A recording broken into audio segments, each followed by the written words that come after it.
From the world of politics to the world of business, this is Balance of Power.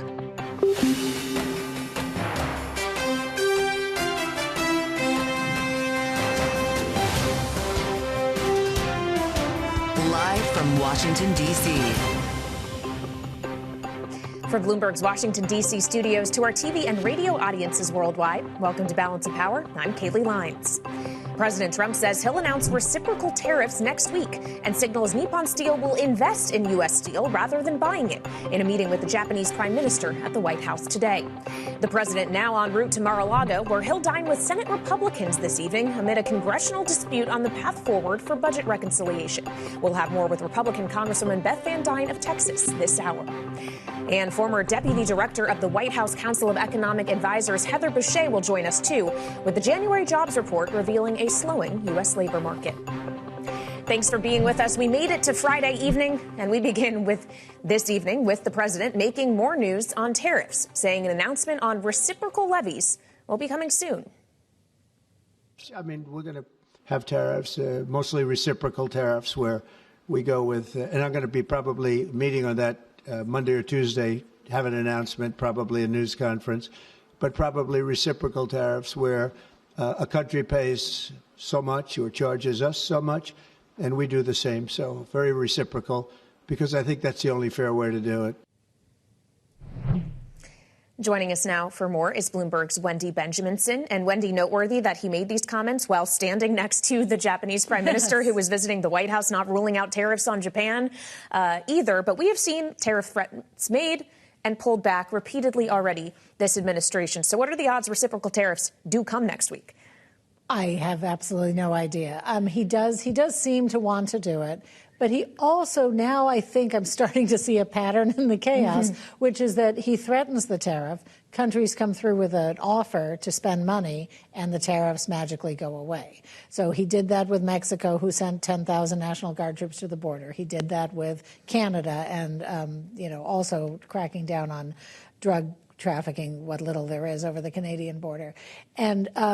And today, the Japanese Prime Minister, Ishiba, was saying, I will invest $1 trillion in the United States. I will invest in U.S. steel. I will spend money on this. I will spend money on that in the United States. So it could be that even though Japan tariffs U.S. goods, that those never materialize, coming back from the United States. That's just been the pattern. So I guess we'll have to see if this actually happens next week. We'll also have to see if next week we actually get some kind of detail on the House's plan for a budget resolution, the first step toward budget reconciliation. They met for hours at the White House about this yesterday, but the Senate gets to dine, or at least Senate Republicans do, some of them, with the president at Mar-a-Lago tonight. So it's a question now of who's going to get to go first, right? Exactly. And who does Trump hear from last, as we discussed earlier today? Trump has a pattern of going with the last voice he heard. So it could be that, the House Republicans got their say a day or so ago, and tonight John Thune and his crew of Senate Republicans get their say. Maybe they'll come out ahead, although Mike Johnson will be at the Super Bowl with Trump, so who knows? But right, remember the Senate wants two bills, one to deal with taxes and one to deal with border and energy. And Mike Johnson wants to do what Trump called during the campaign, one big, beautiful bill that will cover everything, which will be a mess to get done legislatively. Well, especially when you have conservatives in the House looking for steep spending cuts to go along with this. It's unclear where all of that can come from. But it's also clear that it's not just Congress that is looking at reducing government spending, as the Department of Government Efficiency is already well at work in that effort. And, of course, Elon Musk, through that, one of his priorities, it seems, at least in recent days, is he'd like to see USAID go away. It was tonight, Wendy, that 2,200 USAID employees were expected to be forced to go on leave. A judge here has now temporarily blocked that, but this is far from over, right? It's far from over. I mean, first of all, they will appeal. Second of all, they seem to they want this agency dead. They want it gone. And they've already folded. They've already made steps to fold it into the State Department. They have put out a list of crimes that Elon Musk says they have committed, which were largely misleading or inaccurate. Much of it was money that came from the State Department in the first place. And so, we'll see if this judge's ruling is temporary. That gives them a chance to appeal and to argue it. But right now, 2,200 workers and the people who work for the contractors who get money from USAID are all, they don't know when their next paycheck is coming. Yeah, a lot of people in limbo as we speak. Bloomberg's Wendy Benjaminson, thank you so much. Now, today's jobs report showed a slowdown in hiring, with annual revisions revealing less vigor in the labor market, shall we say, than previously thought last year. Kevin Hassett, the director of the National Economic Council for this White House, had this response to the data this morning.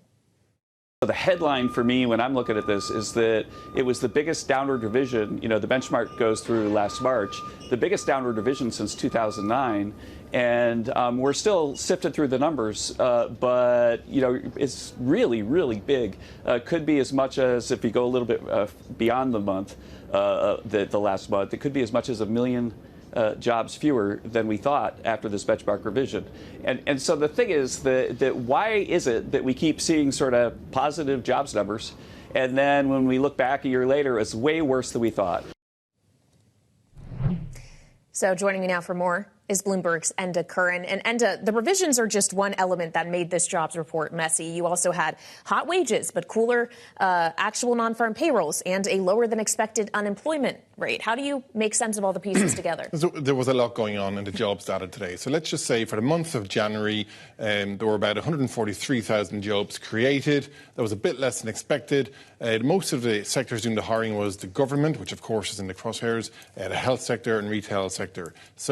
And unemployment fell to 4%. So for the month of January, you could say signs that the jobs market is slowing or cooling a little bit, but no disaster, indicating jobs are in a good space. But we did also have annual revisions. These are done every year by the government, by the authorities, and they showed two things that up to the end of March last year, you just heard Mr. Hassett talking about. The number that we used from the BLS today was that there were 589,000 less jobs in the economy up to the end of March of last year. Now, that seems a long time ago, but let's put it this way. For each month of last year, there were roughly 166,000 jobs created each month. Initially, we all thought there were maybe 186,000 jobs created each month. So yes, for the Trump campaign, it's true that there were fewer jobs in the economy, fewer jobs created, but still a good, robust jobs market. I think that's the kind of net takeaway from some people today. Well, and obviously the perceived strength of the labor market is one thing that feeds into the way consumers are feeling. Inflation expectations are another thing that feed into that. And we got separate data today from University of Michigan consumer sentiment. It had a big drop, I think, to hit the lowest in 7 months.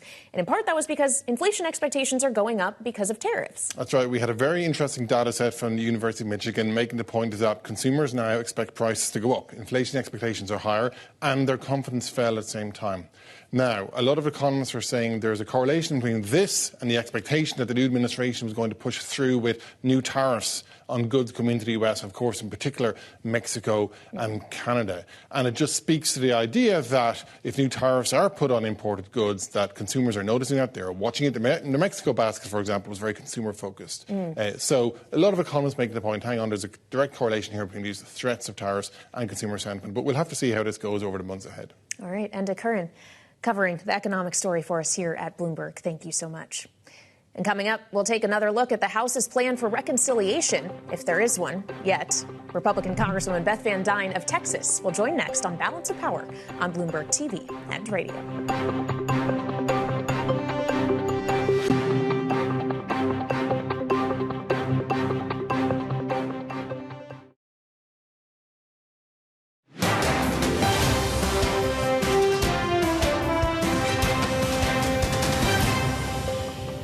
If you ask 217 of my colleagues what their opinion is, you're going to get 217 different opinions. And I think the most important opinion in Washington is Trump's opinion, and I think that would speed this process up a lot if he would come out and endorse a specific plan.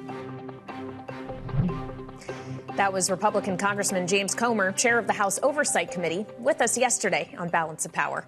And for more, one of the 217 colleagues he mentioned joins me now on Bloomberg TV and radio, Republican Congresswoman Beth Van Dyne of Texas. Congresswoman, thank you so much for being here. Even if your colleague or you yourself would like the president to put his foot down, he doesn't seem to have done so yet, suggesting he is open to a one bill or two bill strategy, whatever it takes at this point to get it done. Are you confident still in this one big, beautiful bill strategy? I want the one big, beautiful bill. I think it makes it a lot easier for us to try to negotiate for some of the big ticket items that we're looking at, whether or not it's looking at American energy independence and the policies and the regulations that we're going to have to pull back for that, or we're looking at our border security. Look, I am a Texas representative. That is of utmost importance. But we also have to look at how much we're spending. And that really needs to get taken into account. I'm a Ways and Means member, so I'm on our tax subcommittee, and we are looking at getting that tax plan through. The last time, Congress passed two reconciliation bills in a year was back in 1997, when that Speaker Gingrich had a 40-plus member majority, and he had some people peel off. We can't afford that this time. So I would like the one big, beautiful bill, but if it's going to be one bill or two bills, I just want to make sure that we have it and we get it done. Well, and it becomes a question of timing as well. The speaker yesterday, after leaving meetings at the White House, suggested we could see details today. It seems that timeline has moved to potentially as late as Monday. Congresswoman, what is the latest you've heard from leadership as to when you and your colleagues can expect to see details? Well, we had a meeting this morning with a whip, and he was very clear. They were at the White House yesterday, and they're still negotiating this. There's no definitive answer right now, but it does seem like we are bringing all sides together. Everybody has had an opportunity through the speaker to have a voice. They have all been asked, what are your top lines? What's important to you to have in this bill? Everybody has had an opportunity to come forward and talk about what's important in their districts. We're looking at also making cuts, and there's a lot of people who are holding fast and hard to. We want to see a deficit neutral bill, and that is going to be tough. But I'll tell you what I've seen the last couple of weeks, with this DOGE effort, this concerted effort to get cut through the waste, fraud, and abuse. I think now I'm more optimistic than ever. Well, I do want to get to DOGE in just a minute, but if we could zero in on the tax cuts specifically that are being looked at, especially with your seat on Ways and Means. We heard reemphasized from the White House yesterday that the president still wants to see what he campaigned on. No tax on tips, overtime, Social Security, add to it, getting rid of the carried interest tax break. He wants to see the SALT cap lifted. Are all of these things going to be able to work their way in a bill realistically, or is Ways and Means already thinking about things that might need to be left out, at least for now? I think what we're doing is it going to be one bill or two bill? What can we get in the first bill? We want to make sure that the provisions from the Tax Cuts and Jobs Act are extended for obvious reasons. If we don't have those extensions, you're going to see 90% of American taxpayers have one of the largest increases in our American history as far as tax goes. We want to avoid that. I think people showed in November that they not only were interested in what was happening in the safety of their communities, what was going on at the border, but they also were concerned about what's happening at the economy. So is it going to be a strategy where we're going to have to negotiate? Absolutely. But I think what they're doing is they're putting all of those things on the table, and they're saying, where can we negotiate? Is it the SALT cap? Are we going to lift the cap and have it no limit? Or are we just going to make it just a limited amount? Are we going to extend it from 10,000, a little bit upward? All of those things are on the table right now. I think, people may be going home, but nobody's leaving without having meetings and without having further discussions. Well, and then there's the pay for discussion as well, which you were alluding to, that steep spending cuts are expected to come with this. If it's the size and scale, though, that some of the most fiscal conservative members of your conference would like to see, is there a world in which entitlements are not touched at all, or is that necessity at this point? Well, I think what we're looking at, again, is the waste, fraud, and abuse. If you look at USAID and the fact that they have, 46% of their budget is overhead and entertainment, that is absolutely a place that you're going to be able to save money. I'm very excited that our new DOD secretary is looking at having an accounting of all of the dollars that DOD is spending and making sure that we're having an audit. Those audits need to happen across agencies. I've introduced legislation that would have third-party audits. I think it's really important. I can't imagine even Democrats arguing that they are not for cutting waste, fraud, and abuse. And as much as you hear them thumping their chest about Elon Musk, they're thumping their chest saying that he's an unelected, individual who's making these concerted efforts. I'd tell them, At the GAO, all of those people are unelected. They're just not doing their jobs, and they're getting paid taxpayer dollars. So I'm excited that somebody's coming in and looking at where the waste, fraud, and abuse is. But what they haven't done is they have not defended any of the cuts. Americans need to understand where their taxpayer dollars are going. And I think what they've shown just in the last 2 weeks is absolutely outrageous, and people want those things cut. Well, Congresswoman, not only is Elon Musk unelected, though, he actually is a contractor, his companies are, with the U.S. government. So it adds in kind of a conflict of interest question that isn't necessarily present for other ordinary government employees. And whether it's that or this notion that in some ways Congress, your body, which controls the purse strings, is the one supposed to be able to decide what appropriations are going where. Is there no area yet that you've seen Elon Musk overstepping the bounds? He's an advisor. He's an advisor to the president. He's not a cabinet member. He doesn't have an agency that is being paid taxpayer dollars to go in there and make these recommendations. He's an advisor. Make no mistake, the person who is in charge right now of the executive office is President Donald J. Trump, and he is taking all this advice into account. If you think about it, even the advisors that he's had 8 years to look at people who he trusts. Elon Musk, like him or not, is a very successful businessman, and he understands, where to be able to cut and where to be able to flourish.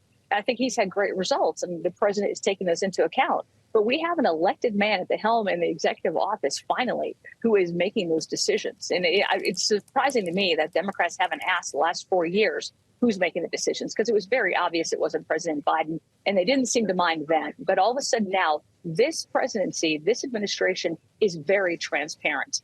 You know exactly what is being offered, what's being discussed, what's on the table. And as a result, you're seeing results, every single hour, it seems. This is a fantastic administration so far. And I could not be more optimistic and hopeful about where they're taking the next 4 years. Well, I'd like to ask you what's going to happen just over the next 4 weeks and change, maybe a little bit longer, as we're looking at a mid-March deadline here, Congresswoman, to keep the government funded. And we heard about this from the House Minority Leader, Hakeem Jeffries, today discussing the ongoing budget debate. This is what he said, and I'll have you respond. I get it. Republicans have been busy. There's an ongoing internal GOP civil war around the budget. They have to get serious about sitting down with Senate Republicans, Senate Democrats, House Democrats, and the administration in order to reach an agreement in advance of March 14th. Congressman, are you confident that a bipartisan government funding agreement can be reached in time? Do you need Democrats for this one? The threats that I've heard from Hakeem and his Democrats that they're not going to help. They don't care if the government shuts down or not. They just want to be able to point at Republicans. And as far as his comment about there being an internal civil war with the Republicans, no. We're doing something that they don't normally do. We are having thoughtful debate and discussions. We are all trying to represent our constituencies and our districts. We're not all sheep. What I've seen, though, in the Democrat Party is an absolute civil war where they're throwing everybody under the bus, where they just had a very embarrassing loss in the presidency. There's a reason why right now Democrats are not in majority in the Senate or the House, and why they lost the presidency. The internal civil war is going on there. We're having thoughtful debates. We want to make sure that we bring forward a reconciliation package in a budget that reflects the needs and the focus and the priorities of the American people. I think that's exactly what we're working on right now. Could you put odds, Congresswoman, in our final 30 seconds on whether or not it actually is appropriation bills that can be passed by mid-March, or we're going to need another continuing resolution? Well, we had a meeting with Tom Cole today, and he talked about the importance of making sure that we have appropriation bills passed. We'll see. But we want to avoid a government shutdown. But at the same token, we have to do our job. We cannot continue to keep having continuing resolutions. We need to look at government spending. We need to make sure that's under control, look at the regulations, look at where we can cut, look at the waste, fraud, and abuse. But we also need to make sure that we're doing our job. All right, we'll leave it on that note. Republican Congresswoman Beth Van Dyne of Texas, thank you for joining us this evening. And still ahead, speaking of Texas, Bloomberg's Julie Fine sat down with Texas Governor Greg Abbott today to discuss the border, his relationship with President Trump, and more. That conversation is next on Balance of Power on Bloomberg TV and radio.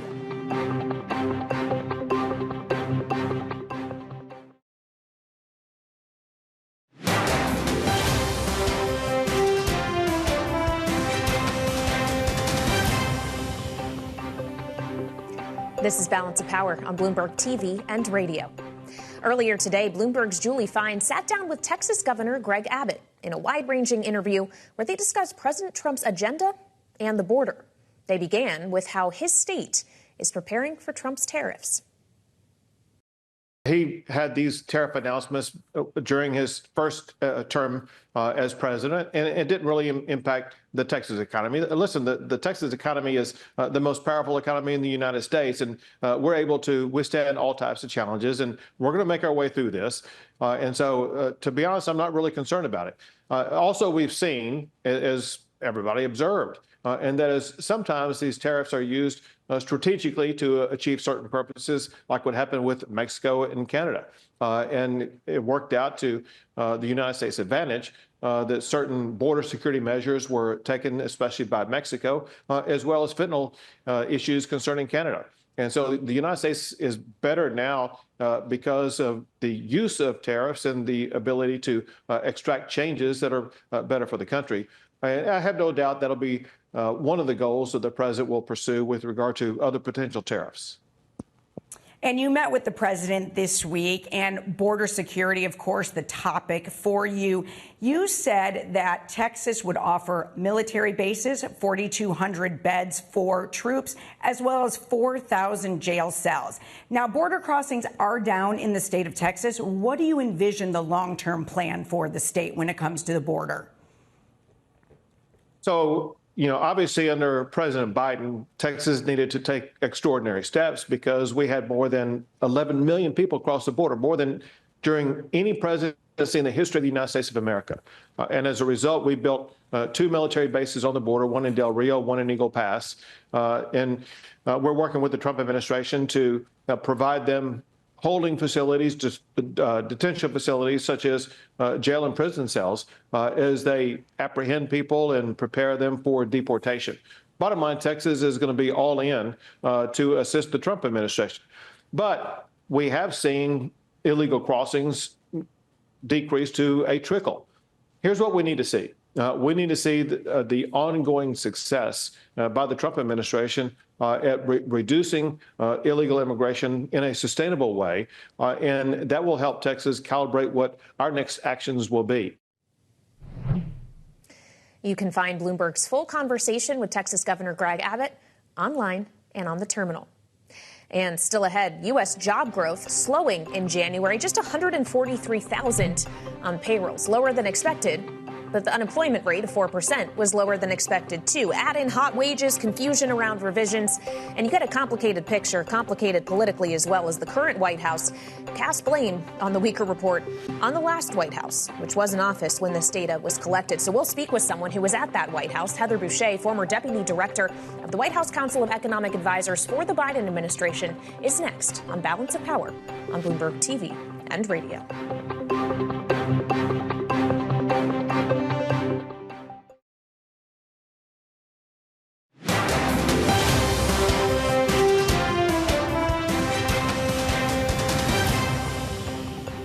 Why is it that we keep seeing sort of positive jobs numbers, and then when we look back a year later, it's way worse than we thought?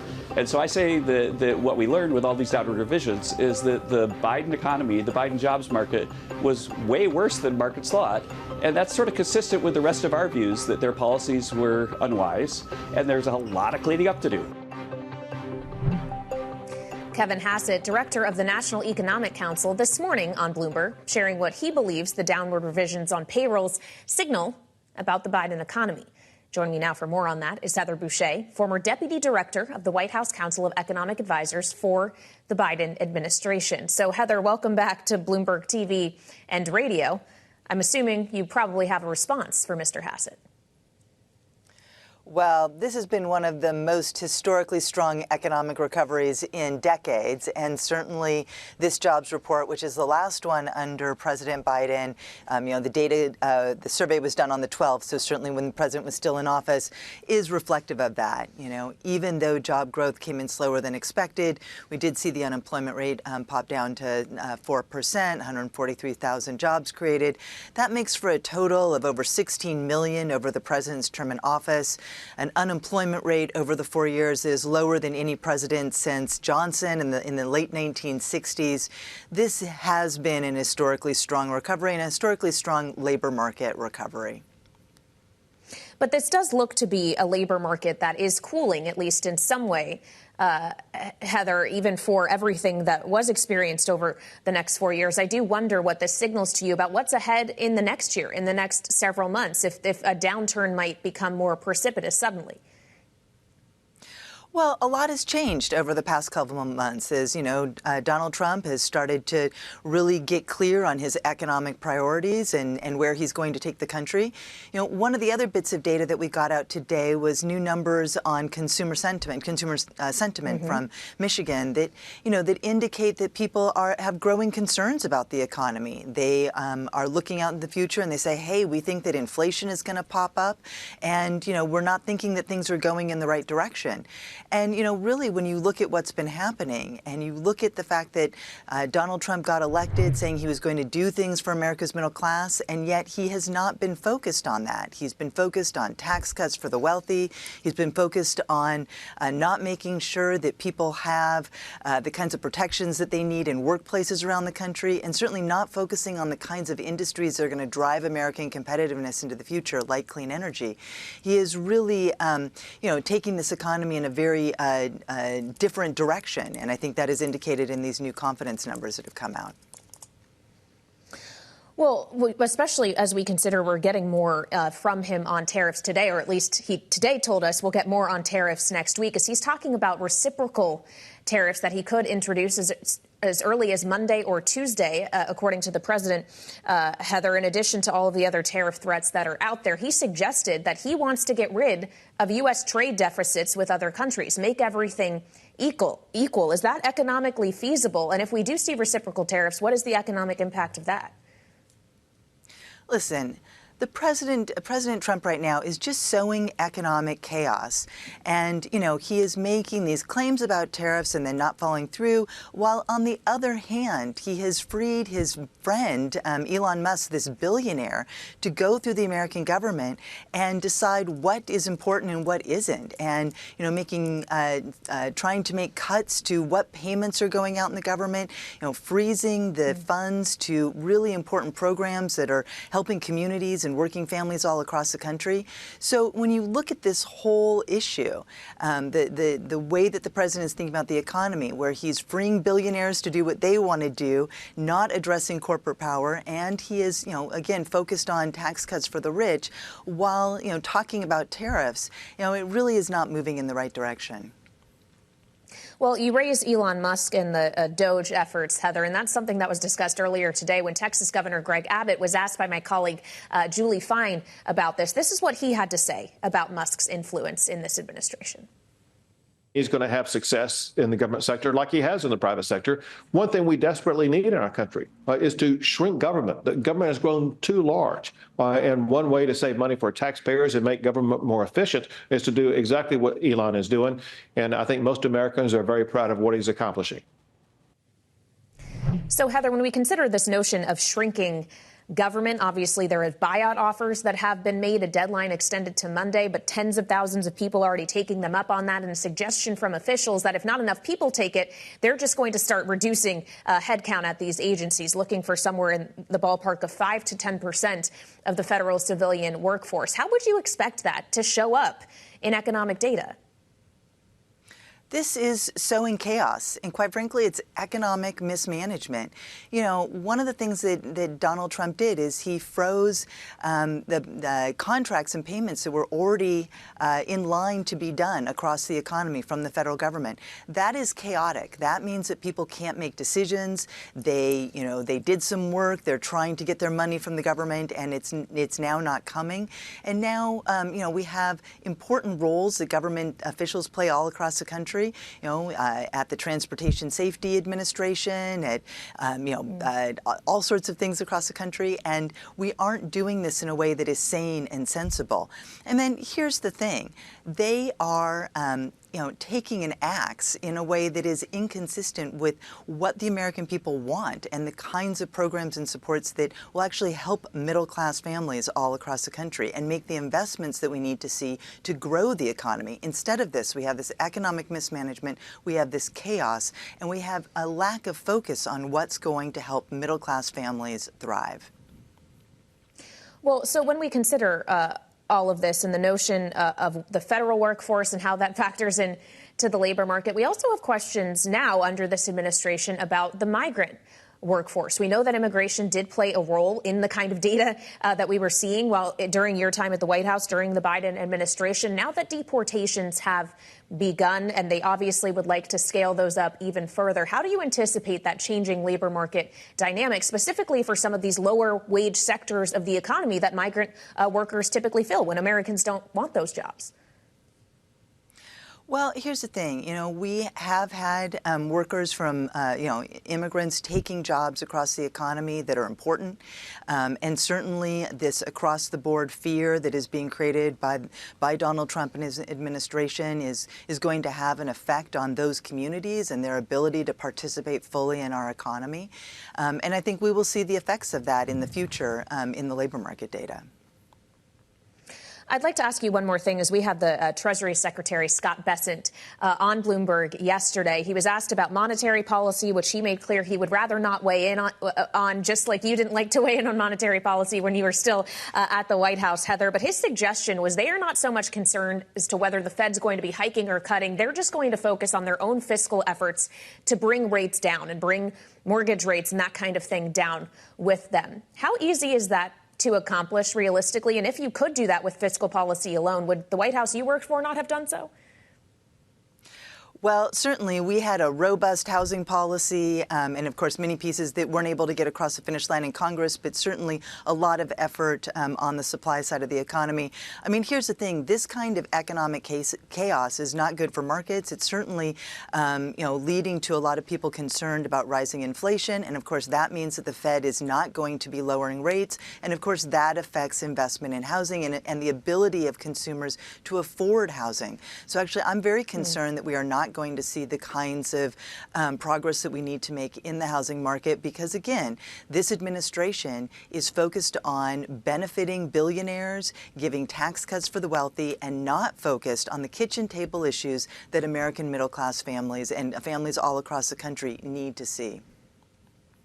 All right, Heather Boushey, able to speak a little bit more freely now about the Federal Reserve, former Deputy Director of the White House Council of Economic Advisors for the Biden administration. Thank you for joining.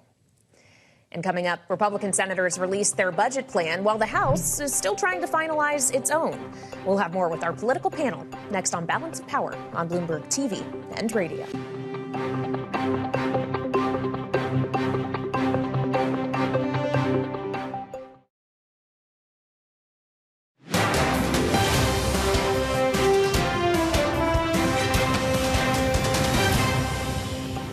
Mr. President, do you have a reaction to the new Time magazine cover that has Elon Musk sitting behind your Resolute desk? Is Time magazine still in business? I didn't even know that. Elon is doing a great job. He's finding tremendous fraud and corruption and waste. You see it with the USAID, but you're going to see it even more so with other agencies and other parts of government. President Trump earlier today commenting on the Time magazine cover featuring Elon Musk, showing the special government employee sitting behind the Resolute desk in the Oval Office, which many have been comparing to Trump's Time magazine cover from December. So joining us now for more on that, and more specifically, Musk's work at DOGE, is this evening's political panel. Bloomberg Politics contributor Jeannie Shanzano, political science professor at Iona University and Democratic strategist, alongside Republican strategist Mark Short, former chief of staff for Vice President Mike Pence. Welcome to you both. Obviously, Mark, having worked in the first Trump administration, we know a little bit about how President Trump views personality or maybe other people competing with his. It's less about the actual image of Elon Musk on Time magazine, more about this notion that Elon Musk has become an incredibly powerful figure within the U.S. government, even though he was not elected to lead the American people like Donald Trump was. Well, I think that's true. At the same time, I do think a lot of Americans were exasperated with the size of the federal government and were anxious to see cuts. And I think he serves a purpose of sort of being a heat shield for the president, where a lot of the focus is on his cuts as opposed to the president's cuts. And so I think it's a beneficial relationship for now for the president. And I think for a lot of conservatives, there's excitement about actually seeing cuts that for so long Republicans have talked about but not delivered on. Well, and it does seem, Jeannie, that Elon Musk and Donald Trump are on the same page largely with most things, including, for example, USAID, which Donald Trump was posting on True Social about today. Close it down. Obviously, that's in line with what Elon Musk wants. We did have a judge, though, as of this evening, pausing what was supposed to be 2,200 USAID employees being put on leave effective tonight. And I wonder if, to you, this is another example of the only real check here, at least at this time, being the courts for Musk and DOGE's activity. It seems to be at this point, because certainly the first branch of government hasn't stepped up. And by the way, when Donald Trump was on the cover in December, I don't remember him saying, oh, Time Magazine, are they still in business? So I think there's a hint of a little concern there. But in terms of USAID and what is going on there, and Elon Musk more broadly, because we heard just today that his next targets are the Pentagon and the Department of Education, the problem is not that there's fraud, abuse, and overspending that needs to be addressed in government. We can all agree on that, and it should absolutely be identified, and it should be stopped. There's no question. The question is how you do it, and you need to do so legally, and you need to do so constitutionally. What we're seeing now is a form of what we call state capture, private interests going in and addressing and turning over governmental systems like we heard in the Treasury to their own interests. And that is a real concern. Elon Musk and his team were not elected. They are not accountable. This is not transparent. He talks openly about doing it on the weekends. And that's where this concern is coming from. So absolutely cut, absolutely identify overspending and waste, but do so legally and constitutionally and in a transparent manner. And it can't be somebody who is not accountable to the American public.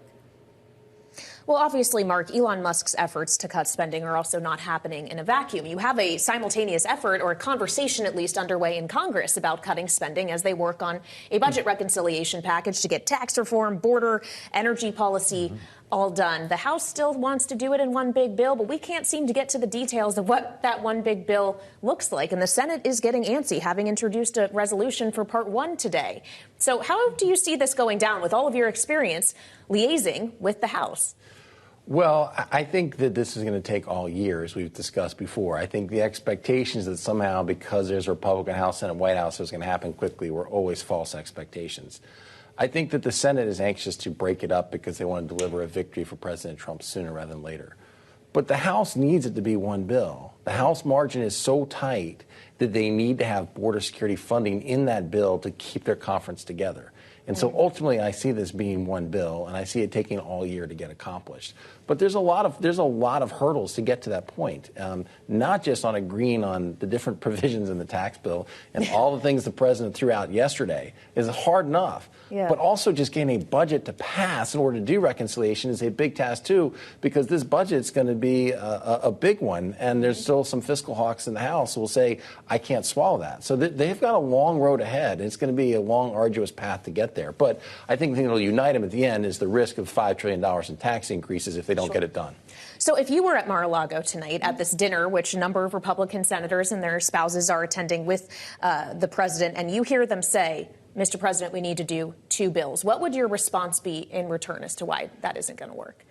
I think at the end of the day, there's a recognition that that's not going to work in the House. Now, I still think there's a debate on this, but I still think there's a pathway to begin as two bills to get merged into one. And so there is a pathway to sort of get your cake into two, where the Senate goes down one path, the House goes down a different path. And I think the reconciliation instructions will be important to watch, but I think there's an ability to merge them into one bill at the end of the year. So maybe options A and B actually come into one big option C, Jeannie. I don't know where you come down on all of this, because we often talk about how the president might lean toward the voice he heard last. Tonight, that's going to be Senate Republicans. Can Speaker Johnson change his mind when they see each other in Louisiana on Sunday? Yeah, I think he can. I think for Donald Trump, rightly so, his interest is getting everything in the bill, regardless of how many and regardless of the process.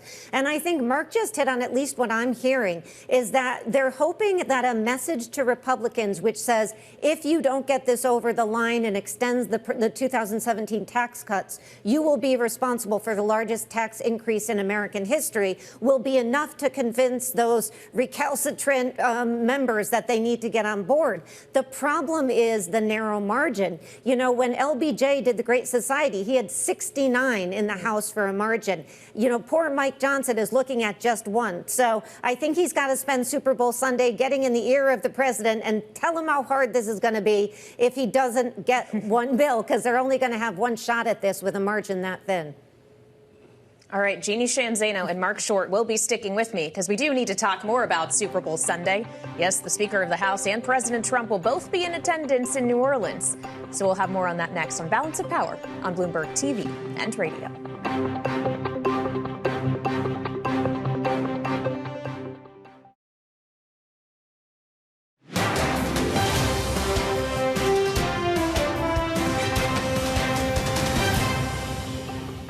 The city's never looked better. The Superdome has never looked better. We're also welcoming the President of the United States, Donald Trump, to the game.